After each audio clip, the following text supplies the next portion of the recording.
Iya. Selamat, ini udah malam ya, jam 10-an, jam 10 malam. Sekarang malam Jumat. Saya ingin berbagi cerita. Ini kejadian tahun 2000, waktu itu profesi 2011-an. Nah, 2011-an saya ngalamin yang namanya pertama kali, kata orang kalau di Jawa namanya kecetit atau kecengklak gitu loh kalau orang Sunda. Kalau saya ya nyeri di pinggangnya di sini. Nah, berdasarkan laporan-laporan dari orang-orang, itu kejadiannya selalu setelah umur. Jadi saya pas lagi sakit saya ngobrol, nanya-nanya, ternyata masalahnya itu mah akan sembuh sendiri, dan kalaupun sakitnya juga nggak bisa hilang dalam waktu cepat, bisa sampai 3 bulan kalau misalnya ini nyeri cangkeng kata orang sini. Ya umurnya memang saat itu udah 36 tahun, hampir 37 lah ya waktu itu. Dan baru ngalaminya itu juga bukan karena ngangkat yang berat, ngangkat sepele tiba-tiba kecengklak mindahin orang dari kursi roda, dan orangnya udah kecil, maksudnya udah kurus dan ringan, nggak ada beban. Saat mindahin agak bukti langsung aduh situ nyeri banget. Terus bingungnya pakai obat pengurang sakit pun nggak mempan juga gitu loh. Kemudian waktu itu masih kerja di ruangan, ada cleaning service, kebersihan. Ternyata saya cerita, ini lagi nyeri panen ya, tolong minta dikerokin. Nah, ternyata yang satu ngomong, itu aja sama Mas Yono aja yang suruh, ini bisa kok itu. Wah, terus ya Mas Yono sekarang sudah almarhum ya, terima kasih Mas Yono gitu. Nah itu kejadian nyeri sekali, terus akhirnya disuruh gerakan, pokoknya posisi begini saya, kemudian suruh posisi berdiri, suruh dipegangin sininya. Ini kalau nggak dipegangin saya nggak bisa. Terus saya bungkuk ini terus, wah ini terus baru bisa berkurang nyerinya itu. Ini suruh bungkuk. Nah itu cukup sampai akhirnya ya bisa hilang ya. Nah, terus kadang-kadang muncul lagi, hanya ya udah pokoknya saya harus gerakin. Terus kalau sama ibu saya biasa suruh harus senam gitu. Saya kadang-kadang pakai, kalau karena pernah lihat temen yang katanya HNP itu pakai korset yang tebel banget, jadi saya udah kalau saya pegel saya tambahin buku yang tebel. Buku kalau di rumah sakit itu bukunya tebel-tebel, buku tulis dulu. Nah itu saya tempelin di sininya, kalau lagi pegel-pegel udah buat nahan dulu. Kemudian kesininya jarang ini, terus saya kerja mulai agak ini ngatur irama ya. Jadi ada keteraturan di mana rata-rata jam 12 sampai jam 1 siang itu ya relax. Jadi saya tiduran, karena tiduran di masjid itu tanpa saya, ya cuma pengen istirahat doang, tanpa saya tahu maknanya apa ya, pokoknya maknanya istirahat aja lah gitu loh. Kan di lantai yang rata itu, ternyata itu lama nggak pernah ngerasain pegel-pegel lagi itu. Nggak, setelah kerja pindah bagian yang kadang-kadang banyak kesibukan, sehingga sampai jam istirahat nggak ada. Dan juga kadang-kadang kalau pengen istirahat di masjid itu dideketin sama yang ngurut, itulah kadang-kadang aduh pengennya istirahat malah dideketin yang ngurut, tiba-tiba di ini aduh nggak enak juga gitu.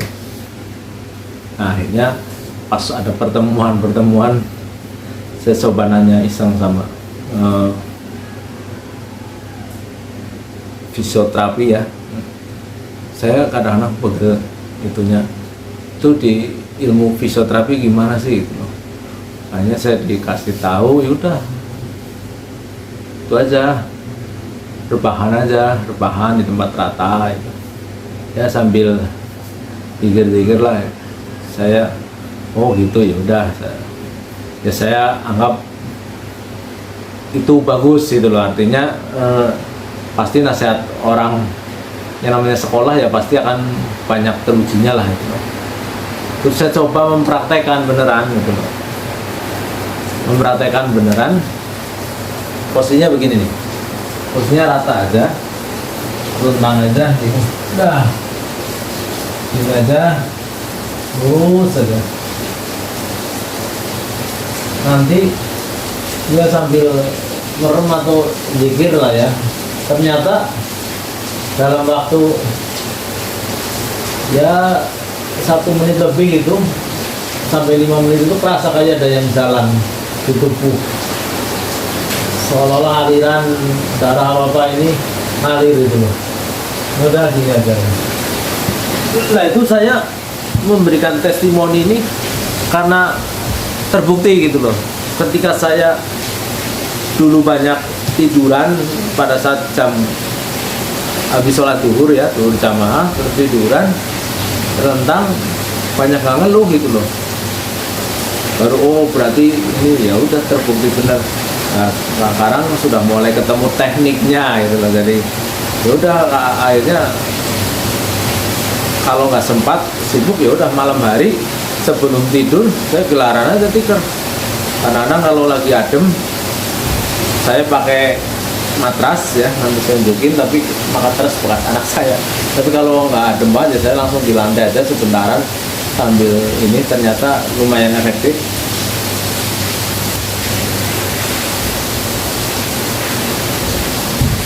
Ya, ini matras matras murahan ini dipakai sama anak saya Ifat waktu itu dia mau masuk sekolah kedinasan yang katanya ada tes fisiknya, jadi buat olahraga latihan apalah kebugaran apa pakainya matras ini.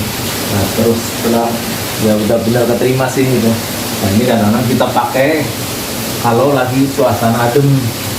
Kalau suasananya lantainya lagi nggak adem, malah saya langsung tiduran langsung gitu ya.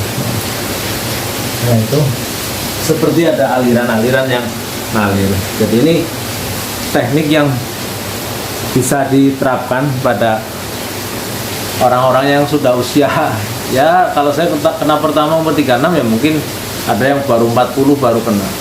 Dan saya ingat dulu kalau pas lagi jamaah di rumah itu sama bapak saya, sering kali bapak saya pas habis ruku atau apa bangunnya kayak agak berbeda. Oh ya, saya ngomong waduh ternyata ini kan kadang-kadang ya seperti menurun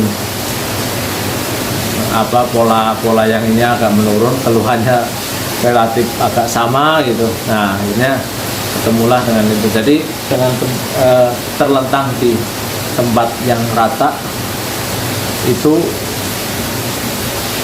akan bagus itu, di tempat rata dan agak keras ya itu akan bagus. Nah dulu juga sering saya ngeliatin almarhum mbah saya, Mbah Marjuki, papanya bapak saya.